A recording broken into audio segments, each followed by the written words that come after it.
Excelentíssimo Dr. Fernando Marler, juiz-presidente deste egrégio Tribunal do Júri, é sempre uma honra, Excelência, pleno defensor, vir à tribuna sob vossa presidência, e com muita dedicação e competência conduz o trabalho dessa casa. E mais, confesso que fico lisonjeado cada vez que promovo a defesa com um juiz extremamente garantido como Vossa Excelência é. Tenho um enorme respeito e admiração por Vossa Excelência. Receba os meus cumprimentos, extensivos, é claro, a toda a equipe do Fórum de Campos Belos, que sempre me recebe tão bem. Obrigado, Excelência. Aos representantes do Ministério Público, Dr. Thiago, Dr. João Rodrigues, meu colega advogado, né, na tribuna de acusação, eu já confundi também com o promotor. Doutor Thiago, nosso co-irmão nas funções essenciais de justiça, é a primeira vez que atua em plenário com Vossa Excelência. Parabenizo pela eloquência do discurso, parabenizo também, doutor João, a eloquência do discurso de Vossa Excelência. Vossas Excelências são oradores natos. E hoje eu tive a oportunidade de aprender muito com Vossas Excelências. Vossas Excelências possuem o mais sincero respeito deste defensor. Preciso ressaltar, Excelências, que mesmo em lados opostos, com teses opostas, buscamos aqui o mesmo ideal, que é o ideal de justiça.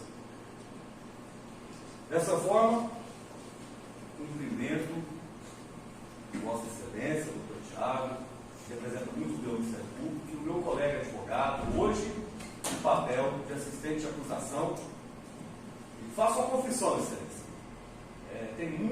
Respeito muito o advogado, Dr. Thiago, que tem a coragem, aceita o desafio de sentar ao lado do Ministério Público, assumindo o papel de assistente de acusação. Vejo com muito respeito e admiração. Apesar de não me ver sentado na tribuna de acusação, porque entendo que a capa da acusação, a beca da acusação não me cabe. Mas é necessário fazer essa externação de respeito, porque isso é a advocacia. A representação, né, dos interesses do cidadão, seja vítima, seja acusado, sempre em defesa, buscando a justiça e em defesa dos interesses da sociedade. Então, mais essa ainda, meu colega advogado, meus cumprimentos e respeito. Cumprimento às forças de segurança, Polícia Militar, Polícia Penal, fazem aqui, garantem a segurança e o bom andamento do trabalho. Parabéns pelo embate sempre, mesmo pelo belo trabalho que estão sempre prestando à sociedade. Recebam meus cumprimentos a todos, viu? Senhores oficiais de justiça, meus cumprimentos, uma função mais que essencial, né? Adoro quando posso reencontrá-los aqui em Campos Belos, né? Já temos aí algumas datas do plenário aqui e sinto, Excelência, fico muito feliz de saber que nesse tempo todo tenho os servidores dessa casa como amigos. Então recebam meus cumprimentos. As meninas da Copa, muito obrigado pelo café delicioso. Cumprimento o acusado Roberto. Roberto, obrigado pela confiança depositada em mim. Sei que não é fácil estar sentado na frente dos seus pares, sendo julgado aqui hoje. Mas eu lhe garanto que farei a minha defesa, a sua defesa, como eu gostaria que fosse feito a minha, caso fosse eu sentado aí no banco dos réus. Receba também meus cumprimentos e tenho certeza que a justiça hoje se fará nessa casa. Cumprimento de forma especial, com muito respeito, os familiares do Senhor Sebastião, que hoje infelizmente, figura como vítima nesse processo. Meus respeitos, minhas condolências. Cumprimento também os familiares do acusado, Roberto, saúde todos os presentes. E deixo por último o cumprimento hoje com os juízes de fato, que são Vossas Excelências. Vossas Excelências que têm a difícil missão de julgar, que deixaram hoje e deixam sempre os seus afazeres para vir aqui contribuir com a justiça. E também para fazer justiça. E sempre de forma voluntária. Vossas Excelências possuem um completo respeito deste defensor. E é em razão desse respeito que eu me comprometo com cada um dos senhores e com as senhoras de tratar exatamente do que está no processo. Eu me comprometo a não me arredar 1 milímetro do que está nos autos. Vamos tratar especificamente do que está no processo. E qual é a função da defesa? A defesa vem trazer luz. Luz ao processo. Luz aos senhores jurados.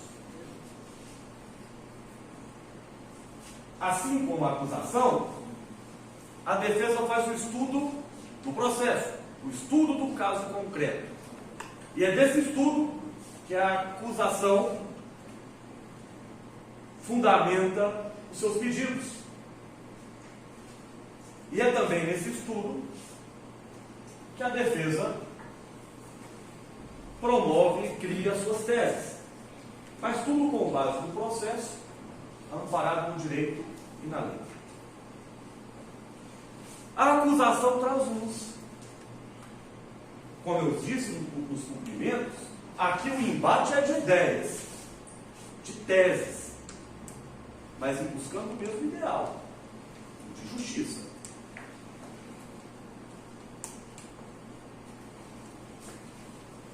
Vossas Excelências vieram aqui hoje julgar o fato. Qual é o fato? Roberto, acusado de matar o Sebastião.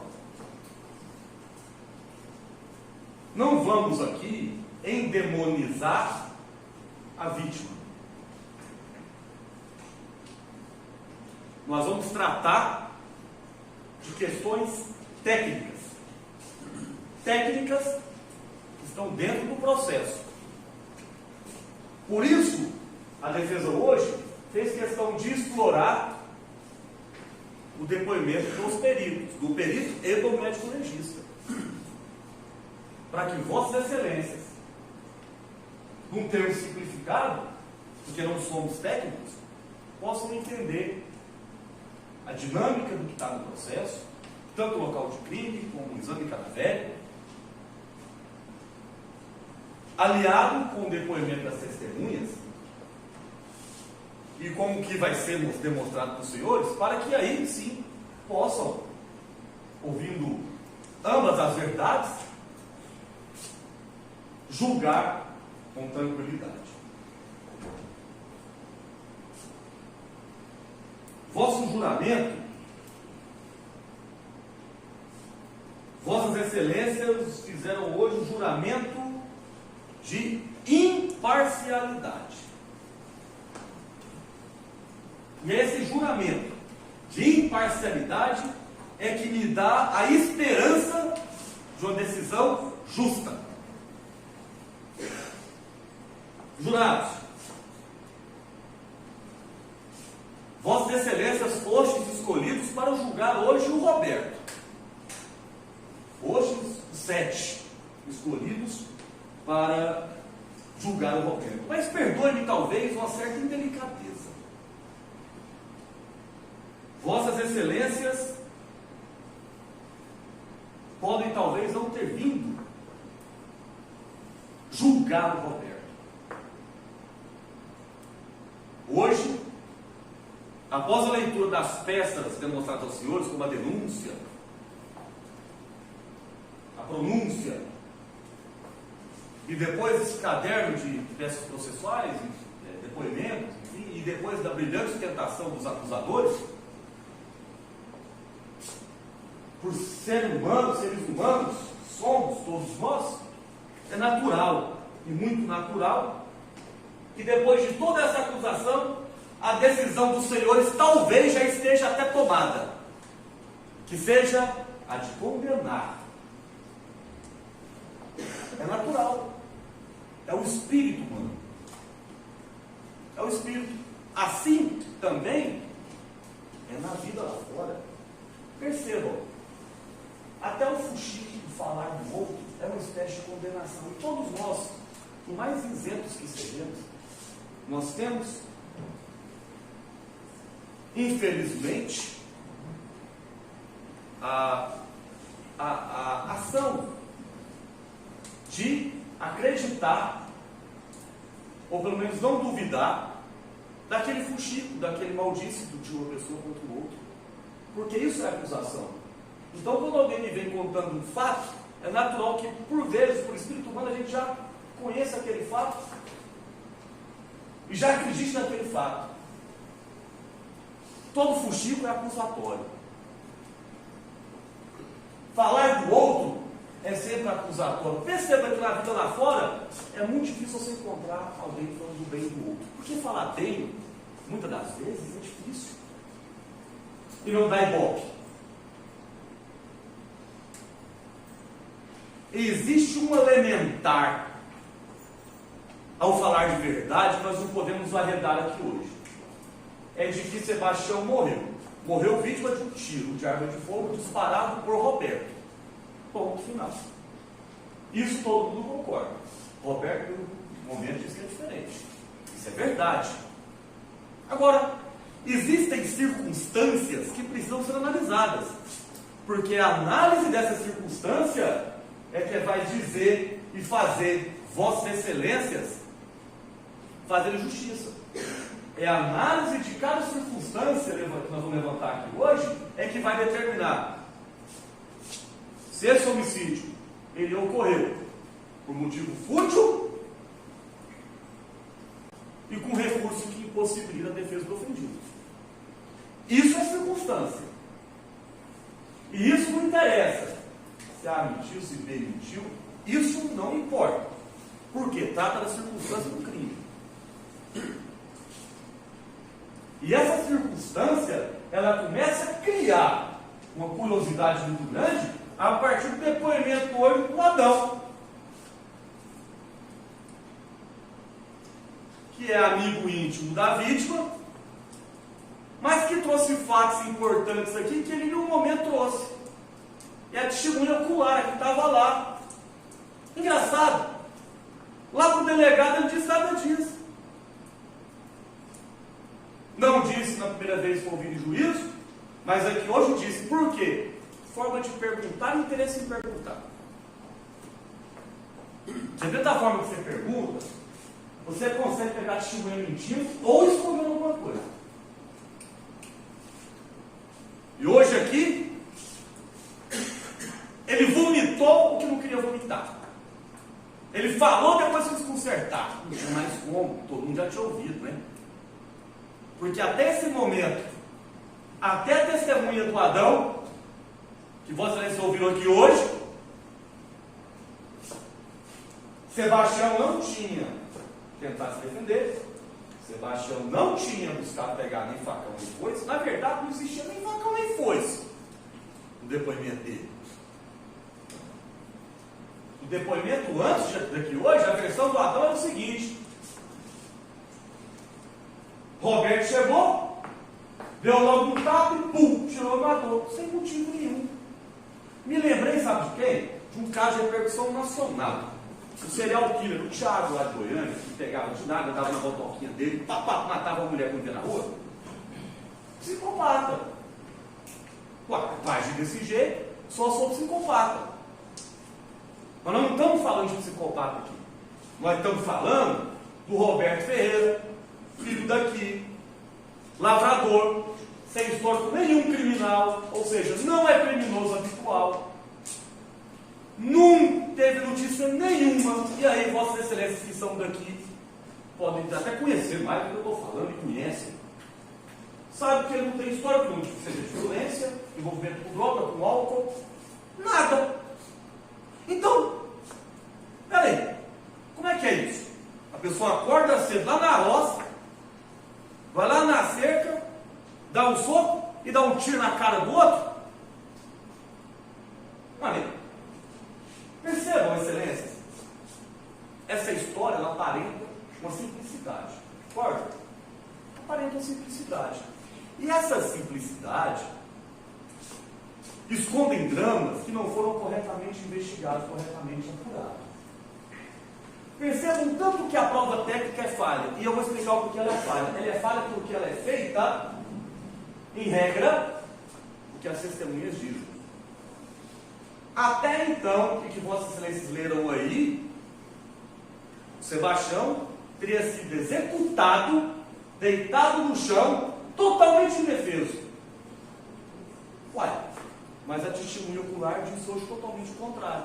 Ele disse que, vamos lá, vou lembrar, ele disse que o Roberto chegou, próximo estava um do outro, apontou o dedo na cara lá do Sebastião para tirar satisfação, teve o soco, essa foi a dinâmica da testemunha, né? Teve o soco, Sebastião virou para pegar a foice que estava próximo dele. Quando voltou, o Roberto deu o disparo. Depois que o Avich levou um disparo desse no rosto, vai cair. Como de fato caiu. Ocorre que o perito que fez o local de crime, ele chegou lá já depois do tiro, depois da vítima estar morta. Então ele deparou só com aquilo. O tiro, portanto, pegou nessa região do rosto do Sebastião, de baixo para cima. Por que de baixo para cima? Se fosse para baixo, o projétil teria andado e parado nessa região da nuca. Não, o projétil ele subiu e parou aqui, no campo craniano. O projétil fez o percurso.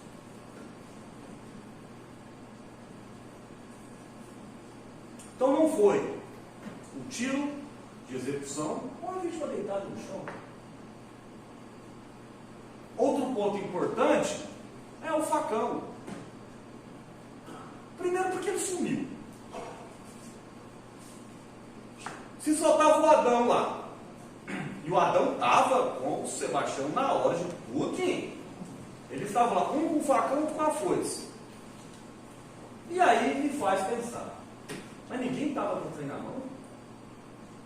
Onde é que foi parar esses instrumentos? O delegado talvez não achou importante consignar que não estava, porque não achou. Alguém deu sumiço neles. Agora por quê? Que deu sumiço no facão e na foice? Porque tem ainda uma versão, a primeira versão do Adão, inclusive, dá conta de que a vítima morreu, caiu e morreu em cima, inclusive, da foice que estava no chão. Mas, estranhamente, ela sumiu. E aí eu indaguei ao delegado de polícia, não me recordo o nome agora, pai, mas o senhor deixou de considerar, por exemplo, no relatório final, os laudos de exame de corpo de delito que foram juntados lá com a lesão dele. Por quê? Não lembro agora. Mas no depoimento anterior, ele explicou. Ele explicou que ele não juntou porque ele não achou interessante, porque era promovido pela defesa. Só que, por mais que a defesa tenha solicitado a realização desse exame foi elaborado pelo médico legista do Estado, do IML do Estado de Goiás, o servidor público. Então, para ele só importa, para a formação de opinião delitiva, lá do inquérito policial dele, o que interessa para a acusação. Olha, ele não sabe se isso serviria amanhã para o julgamento ou não, porque, pelo que eu saiba, os juízes são os senhores. Então, são os senhores que têm que decidir aqui no momento do julgamento, se determinada prova deve ser analisada ou não. Mas a prova tem que chegar até a Vossa Excelência. O papel dele é apenas mandar. Coloca, relata e manda. Não fez, e hoje eu não quis explicar o porquê. Mas é importante. Por que é importante? Percebam que a existência da foice do facão mina por completo o desejo da acusação em condenado qualificado. Porque aí cairia por completo qualquer alegação de recurso que impossibilita a defesa do ofendido. E poderia nascer, talvez, ou fortalecer o discurso de adjeção recíproca, porque um armado, outro armado. Em todo depoimento colhido, vocês podem prestar atenção na leitura dele. Parece programado. Os técnicos fazem questão de dizer: não, ele não conseguiu se defender. Se assistirem os vídeos que não foi passado pelos senhores aí, dos depoimentos anteriores, estava até engraçado. O juiz perguntava uma coisa, Excelência, ele não conseguiu se defender. Eu olhava, observei esses vídeos e falei: ele está frisando. Por quê que ele está frisando? Porque automaticamente a pessoa, em razão das circunstâncias, ela é condenada lá a 30 anos. Uai, mas espera aí. Se a pessoa cometeu um crime de homicídio e esse crime não é qualificado, por que está condenado qualificado? Nós estamos aqui para fazer justiça. E o que é justiça? Justiça é dar a cada um o que é seu. Se eu nada devo, que eu nada pago. E se eu pago na proporção do que eu devo.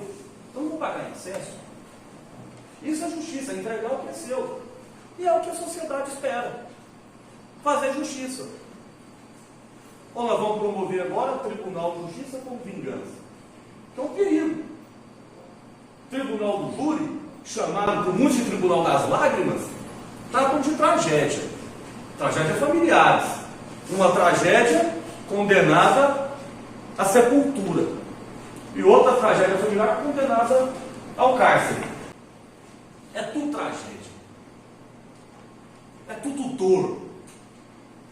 Por isso que é chamado de Tribunal da Lágrima. Então, o mínimo que a sociedade espera é que se julgue dando a cada um o que é seu. Ainda mais quando se trata de um cidadão acusado. Não estou falando aqui de um traficante de droga, não estou falando de um arruaceiro, estou falando de um lavrador. Um lavrador que nunca pisou o pé na delegacia. Que se você for falar para ele assim, vai lá e fala isso, o cara faz, o cara fala. E Vossas Excelências, que são filhos daqui, conhecem os conterrâneos de Vossas Excelências. Não sei o que conheço, eu não posso dar testemunho disso. Apesar de ser muito daqui, gosto de ter uma conversa maravilhosa aqui em Campos Belos. Eu não sou filho daqui. Então, o cidadão desse, o lavrador, quando for delegacia, o cara falou, vamos fazer aquilo, ele vai. Foi embora, apresentou espontaneamente, está lá na delegacia, marcou com o delegado, o advogado dele marcou com o delegado, razão do feriado ficou lá para o dia 8 de setembro que ele apresentar, ele apresentou. Nesse meio tempo, o delegado já sabendo que ele ia apresentar, já fez um pedido de prisão preventiva para o juiz, organizou logo para definir, definiu, quando ele foi lá, prestou depoimento, que ele levantou, não, você vai ficar, você está preso. Ok, tudo bem. Mas não pode tirar o valor dele querer se apresentar com o risco de ficar preso. Porque é desonesto. Ora, se ele quisesse foragir, ficar foragido, para que ele ia apresentar a delegacia? Mas foi com o advogado, claro, eu sou advogado, e se for me apresentar, eu vou com pelo menos 10 advogados do meu lado. Para que eu vou lá sozinho? Eu sou bom, eu vou lutar contra o Estado. Quando o Estado é acusação, o poder do Estado é lá. O mundo é aqui. Isso vale para todo mundo. E ninguém está livre de responder um processo por homicídio, nem que seja culposo em razão de direção de veículo automotor. Ou uma briga de bar. Ou talvez para se defender de um assalto, que seja. E aí invocar a legítima defesa, que foi criada para essas situações, onde há legítima defesa, mas todos sentarão no banco dos réus. serão acusados por um promotor de justiça e defendidos por um advogado. E aí pode ser qualquer pessoa. Quantas famílias destruídas pela droga tiveram seus filhos, seus sobrinhos enveredarem nessa tragédia do entorpecente, que nunca foram bandidos, mas acabaram se tornando criminosos, seja para roubar um pouquinho para comprar a droga, ou talvez cometeram até um crime de homicídio e vem parar no banco dos réus. Quem de nós tem a arrogância de dizer que nós ou qualquer um familiar nos sentará no banco dos réus? Só se não for humano. Só se não for humano. Qualquer um de nós podemos sentar. E é por isso que nós temos que dar mais do que um elemento para garantir um julgamento isento.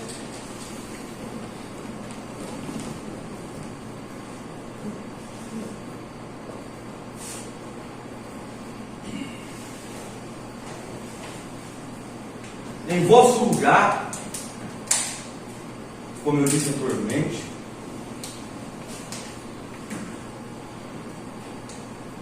a razão do estado de espírito era a condenação.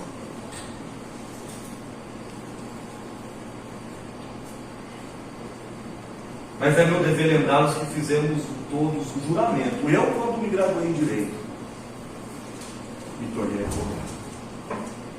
Vossas Excelências, quando assumiram a missão de julgar. E não é fácil julgar. Ficar sentado, ouvindo a acusação, ouvindo a defesa, que muitos chamam de balela. Trazer luz não é balela. Discutir fatos não é balela. Não há embrulho aqui. Tudo que a defesa fará aqui hoje será comprovado nos autos. E eu vou começar dizendo que esse crime de homicídio, ele é simples. Ele não é qualificado. E isso são as circunstâncias do crime. Matar alguém. Ceifar a vida de alguém. Isso tem um nome. Está lá no artigo 121. É crime de homicídio. E aí o que nós vamos tratar aqui? Isso é um fato hipotético. Né? O Roberto matou o Paixão. Não vou discutir agora quis e não quis. Eu quero começar o juízo de trás para frente, tratando das qualificadoras. Mas não sem antes demonstrar para os senhores o que ainda não foi demonstrado. Durante todo o tempo, seja na prisão das testemunhas, ou mesmo durante a peroração da acusação,